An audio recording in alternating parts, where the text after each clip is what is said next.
The Holocene has ended.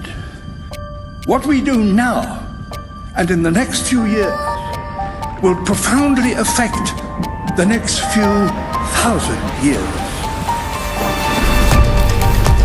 The only conditions modern humans have ever known so far are changing, and changing fast. Nothing stays the same on this planet. Everything changes. The Earth is going into one of these jumps, and you don't know what is going to be on the other side of those jumps. The Earth is always jumping.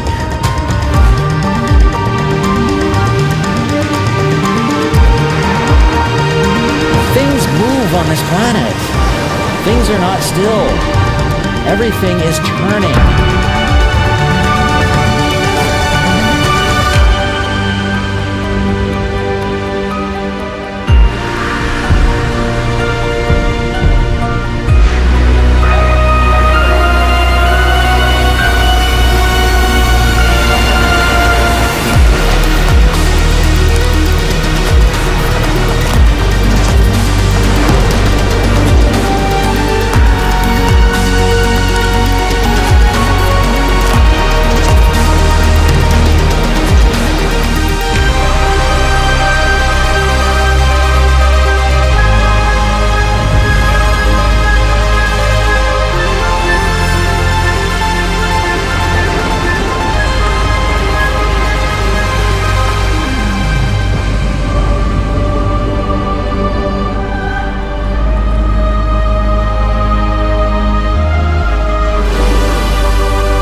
As it begins to run out of fuel, the sun won't simply fade away to nothing.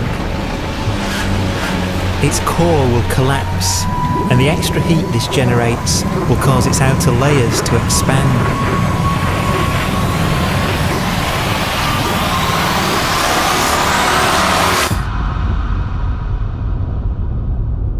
The sun is now dead. Its remains slowly cooling in the freezing temperatures of deep space.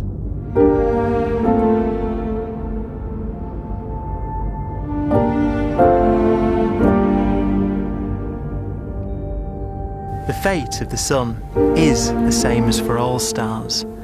One day, they must all eventually die, and the cosmos will be plunged into eternal night. All stars eventually will run out of fuel. The temperature of the universe drops. The stars, one by one, in the night sky, will turn off. And there'll be no more new stars created. And so that the universe will end not with a bang, but with a whimper. And not in fire, but in ice.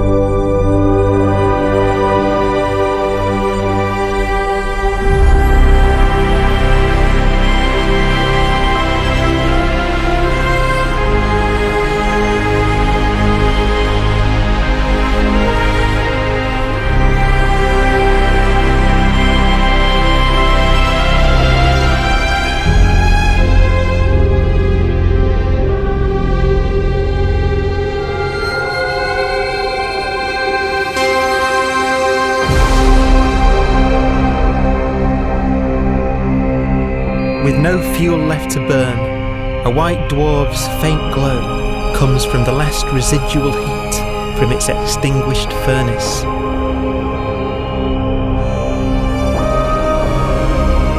Looking at it from where the Earth is now, it would only generate the same amount of light as the full moon on a clear night.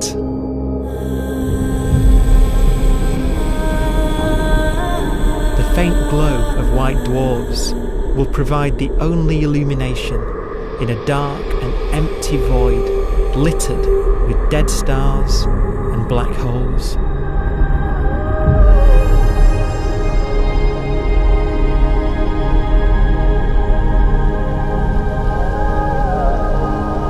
ways, it's kind of a ghost universe. It's the corpses, the zombie stars, that will take us into the future.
A black dwarf will be the final fate of those last stars. White dwarfs that have become so cold that they barely emit any more heat or light. Black dwarfs are dark, dense, decaying balls of degenerate matter, little more than the ashes of stars. Their constituent atoms are so severely crushed that black dwarfs are 1,000,000 times denser than our sun.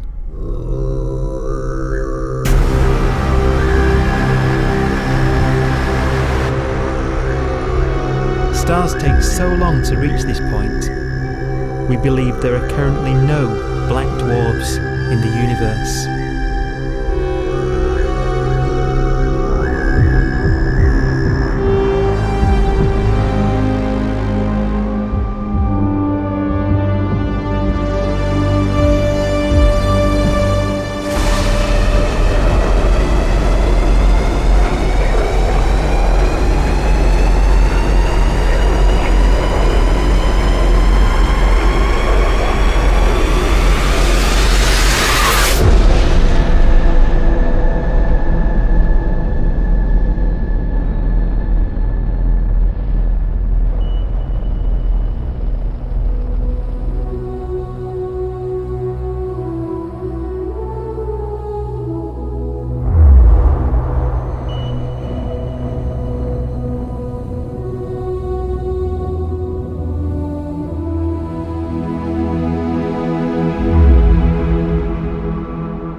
We have a pace of life that's based on really the energy available to us now.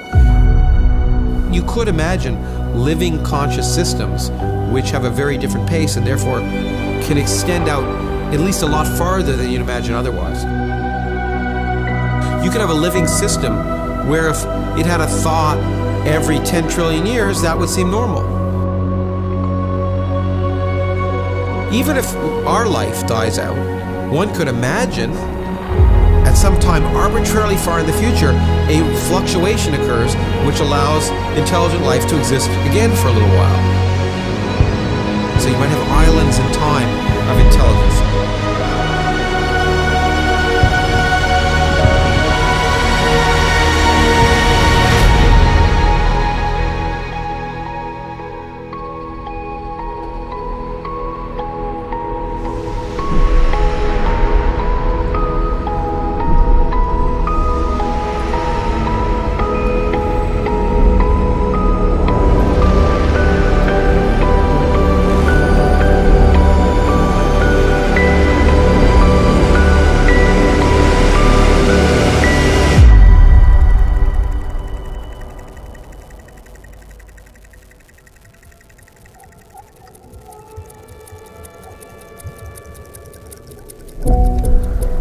Proton, one of the fundamental building blocks of atomic matter, of what makes us up, can just spontaneously fall apart. Any material that evades the pull of a black hole eventually dies away as its protons disintegrate.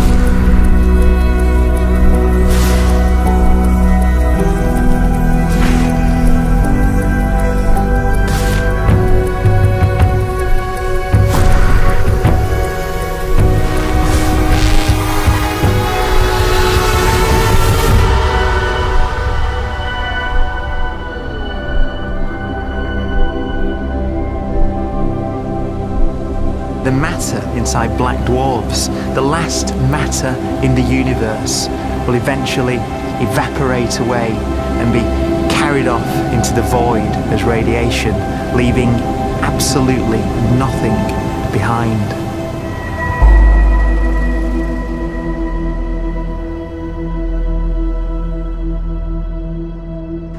With the black dwarfs gone, there won't be a single atom of matter left.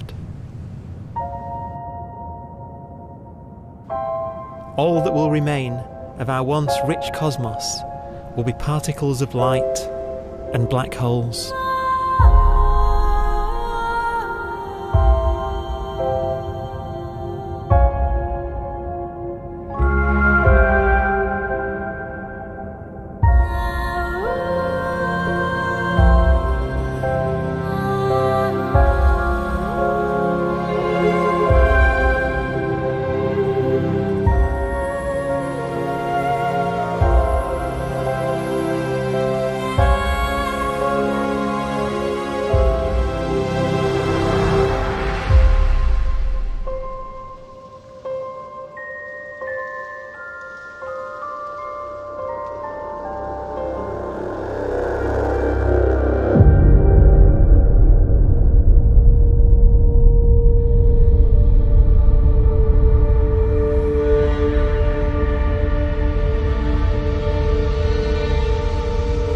The arrow of time creates a bright window in the universe's adolescence, during which life is possible.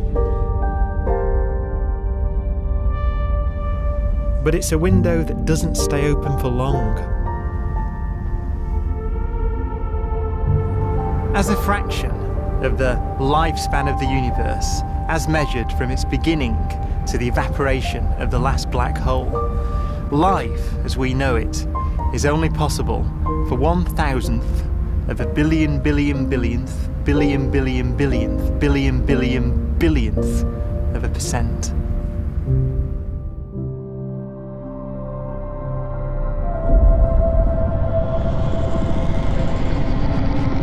Black holes become the fundamental building block of the universe. A galaxy will basically be a supermassive black hole in a center with smaller black holes orbiting it. Zombie galaxies filled with black holes continue to evolve. They'll eat each other and they'll get bigger, and maybe they'll fall into the supermassive black hole and it'll get bigger. The universe will still be an exciting, dynamic place. It's just that the timescales you're talking about are now trillions of years instead of thousands or millions of years.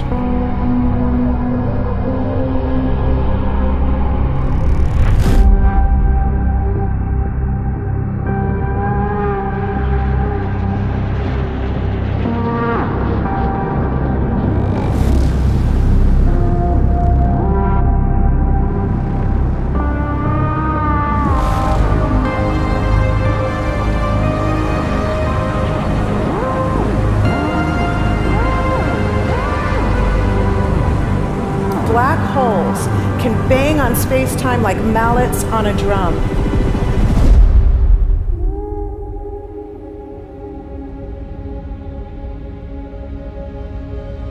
And they have a very characteristic song.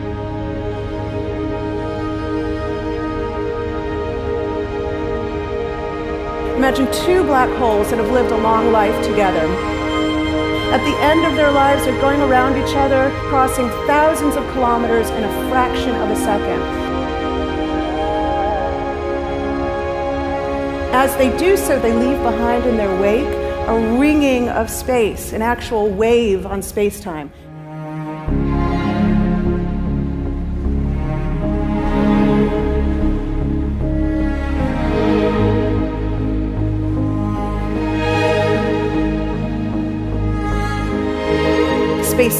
squeezes and stretches as it emanates out from these black holes banging on the universe. Those are the gravitational waves. They are literally the sounds of space ringing. And they will travel out from these black holes at the speed of light as they ring down and coalesce to one spinning, quiet black hole.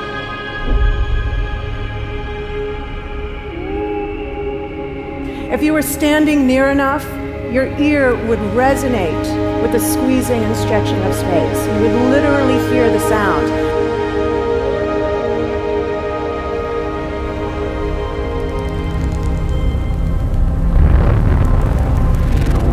Imagine a lighter black hole falling into a very heavy black hole. The sound you're hearing is a light black hole banging on space each time it gets close.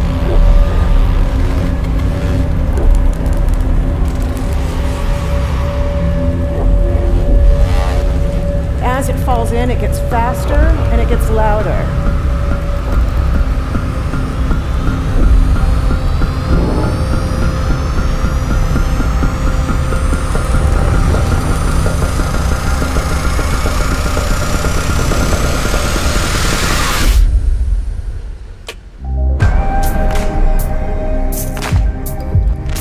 Scientists used to think black holes were immortal, but even these will one day die. Now we're talking about timescales of unimaginable length, quadrillions of years into the future. On that timescale, even the black holes begin to evaporate.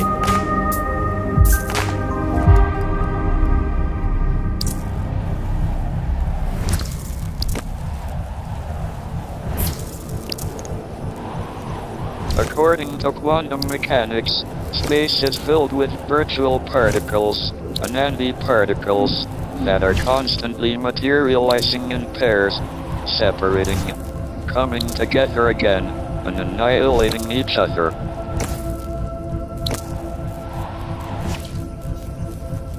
In the presence of a black hole, one member of a pair of virtual particles may fall into the hole, leaving the other member without a partner with which to annihilate.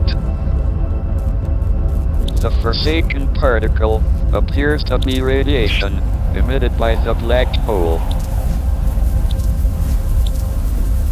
And so, black holes are not eternal.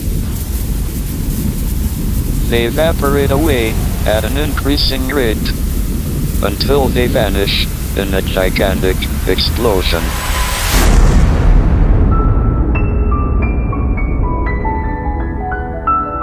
Quantum mechanics has allowed particles and radiation to escape from the ultimate prison, a black hole.